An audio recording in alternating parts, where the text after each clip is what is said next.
सियासत में जाति, धर्म, उम्र और पेशे के आधार पर मतदाता कई तरह के वोट बैंक में बांटे गए हैं। सियासी दल महिलाओं को भी ऐसे ही वोट बैंक के तौर पर देखते हैं, क्योंकि उनके वोटिंग पैटर्न में बड़ा बदलाव आया है।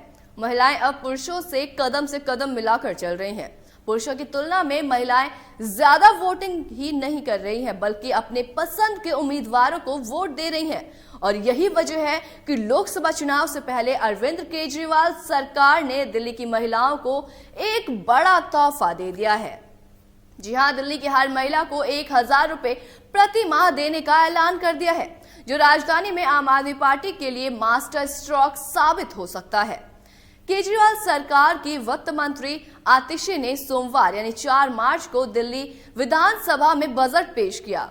इस दौरान उन्होंने राजधानी की महिलाओं के लिए मुख्यमंत्री महिला सम्मान योजना की घोषणा की और इसके तहत दिल्ली की 18 साल से अधिक उम्र की हर महिला को हर महीने 1000 रुपए दिए जाने का प्रावधान है। आम आदमी पार्टी ने इसे राजधानी में राम राज्य आने की संज्ञा दी है। केजरीवाल सरकार की यह घोषणा गरीब झुग्गी झोपड़ी वालों के बीच पार्टी की लोकप्रियता को और भी ज्यादा बढ़ा सकती है। लोकसभा चुनाव से ठीक पहले अरविंद केजरीवाल सरकार ने जिस तरह से महिलाओं को 1000 रुपए देने का ये दांव चला है, उसका सियासी प्रभाव निश्चित रूप से 7 संसदीय सीटों पर पड़ सकता है। और ये बात ऐसी ही नहीं कही जा रही है, बल्कि मध्य प्रदेश विधानसभा चुनाव में नतीजों को देखा जा चुका है। शिवराज सरकार ने विधानसभा चुनाव से ठीक पहले एमपी में लाडली बहना योजना के अंतर्गत हर महिला को 1250 रुपए देने की घोषणा कर सारी राजनीतिक समीकरण पलट दी थी। उसी फॉर्मूले को दिल्ली में आजमाने का दाव आम आदमी पार्टी ने भी चल दिया है।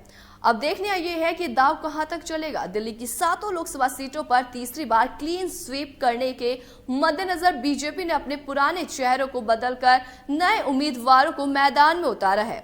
नॉर्थ दिल्ली के सांसद मनोज तिवारी ही पुराने चेहरे हैं, जिन्हें बीजेपी ने फिर से टिकट दिया है। बाकी सभी सांसदों के टिकट काट दिए हैं। वहीं बीजेपी को मात देने के लिए आम आदमी पार्टी ने कांग्रेस के साथ गठबंधन कर रखा है, जिसके तहत 4 सीट पर आप और 3 सीट पर कांग्रेस चुनावी मैदान में उतरेगी। कांग्रेस से हाथ मिलाने के बाद केजरीवाल अब अपने सियासी समीकरण को दुरुस्त करने की कवायद में है, जिसके लिए महिलाओं को हर महीने 1000 रुपए देने का ट्रम्प कार्ड चला है। दरअसल दिल्ली की सत्ता पर काबिज होने के बाद से ही अरविंद केजरीवाल ने मुफ्त योजनाओं की घोषणा करने की जो राजनीति शुरू की है, उसने उन्हें दिल्ली में अजेय बना दिया है। इन्हीं मुफ्त की योजनाओं के दम पर आम आदमी पार्टी जो है वो लगातार दिल्ली के बाद पंजाब की सत्ता हासिल कर राष्ट्रीय पार्टी बन गई है। दिल्ली की सत्ता पर भले ही आम आदमी पार्टी 2013 से काबिज हो, लेकिन लोकसभा चुनाव में अपना खाता राजधानी में नहीं खोल सकी।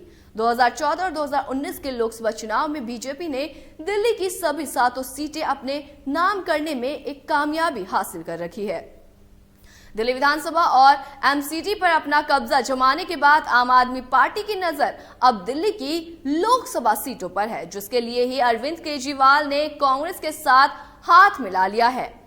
आम आदमी पार्टी दिल्ली में नई दिल्ली, पूर्वी दिल्ली, दक्षिणी दिल्ली और पश्चिमी दिल्ली सीट पर चुनाव लड़ रही है, जबकि कांग्रेस उत्तर पूर्वी दिल्ली, उत्तर दिल्ली, उत्तर पश्चिमी दिल्ली सीट पर किस्मत आजमा रही है। अब आम आदमी पार्टी ने अपने 4 सीटों पर कैंडिडेट के नाम का भी ऐलान कर दिया है, जिसमें कि ज्यादातर अपने विधायकों पर उन्होंने दाव लगाया है। तो वही बता दें कि केजरीवाल मुफ्त बिजली और पानी पहले से ही दिल्ली वालों को दे रहे हैं। महिलाओं को दिल्ली की सरकारी बसों में मुफ्त की यात्रा की सुविधा के बाद अब 1000 रुपए महीने देने की घोषणा की है। केजरीवाल सरकार ने महिलाओं के लिए पहले ही डीटीसी बसों में यात्रा मुफ्त कर रखी है। इस योजना को लेकर दिल्ली में महिलाओं में केजरीवाल सरकार पहले से ही अधिक ज्यादा लोकप्रिय है।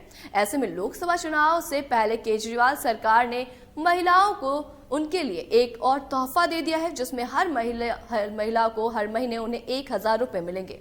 ऐसे में केजरीवाल सरकार के लिए प्रति महिलाओं के समर्थन और बढ़ सकता है, क्योंकि इसका फायदा करीब झुग्गी झोपड़ी में रह रही महिलाओं को भी होगा। और यही अरविंद केजरीवाल का दिल्ली में वोट बैंक है, जिसके सहारे नगर निगम से लेकर विधानसभा तक में अरविंद केजरीवाल काबिज हैं। केजरीवाल सरकार ने बजट में ऐलान किया है कि आगामी वित्तीय वर्ष में सरकार यानी कि दिल्ली सरकार के अधीन आने वाली हर इमारत की छत पर सोलर प्लांट होंगे।